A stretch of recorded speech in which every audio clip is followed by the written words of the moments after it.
He's now ready to go back to the front line after recovering from wounds he sustained on Ground Zero. It was on the first days of the siege when First Lieutenant Geraldo Alvarez of the 5th Mechanized Infantry Battalion led a rescue mission across Mapandi Bridge. Alvarez was with 20 soldiers in 2 armored vehicles. As soon as they crossed Mapandi Bridge, which used to be a mounted stronghold, naisip ko yun na yung killing zone. So yung killing zone na yun, so sabi ko dapat mawala kami dito sa killing zone na yun. At one point, a rocket-propelled grenade hit one of the vehicles. Sumabog, so parang minaso yung sasakyan namin, tapos umuga, tapos lahat nakasigaw ng sir, may tama ako, tapos yun nga lang, may sumisigaw na kasi ng Allahu Akbar, ipifinishing na kami. The attack was deadly. So pagkita ko, sabi kong dismount, hindi na pala makadismount yung mga tao ko doon sa sasakyan.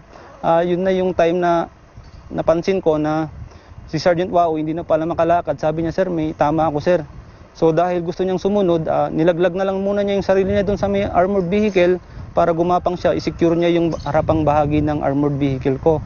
Then pagtingin ko doon sa may yung isa na nakahandusay na tao ko, si Private Porlas.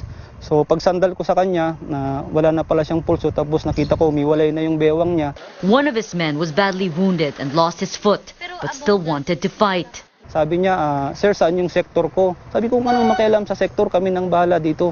Hindi, sir, aka na yung baril ko, sir, tutulong ako. Sabi niya ganun. Pero nung yung time na yun, naayos na yung sarili niya hanggang sa nalagautan na siya ng hininga. Lieutenant Alvarez says they tried clearing and occupying 4 houses where they could hold their positions. But there were over 100 enemies firing at them from different directions, and some were children.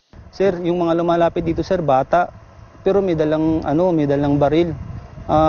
Ayaw namin tirahin to, sir, pero agresibo silang tumira sa amin. Sabi ko, no choice tayo. Ganun talaga. It took almost 5 days before they were rescued. Alvarez lost 4 soldiers, but he says they did not die in vain. Yung 4 po na nagbuwis ng buhay sa akin, sabi ko, hindi po sila nasayang kasi sila po yung lalong nagpatibay sa akin, na lalo nilang ipinaalala sa akin yung will to fight, na habang kahit na may mga sugat sila, naghahanap sila ng sektor nila.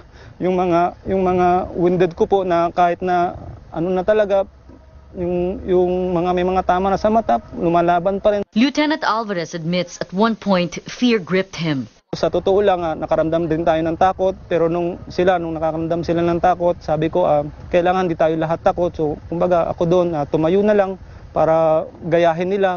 Lieutenant Geraldo Alvarez is now a candidate for the Medal of Valor. He says he will fight through and through, knowing he's defending his country and those he loves. Siyempre, mayroon din naghihintay na mga mahal namin sa buhay na umaasa rin sa amin, kaya kailangan mong mabuhay. Camille Abadisio, CNN Philippines.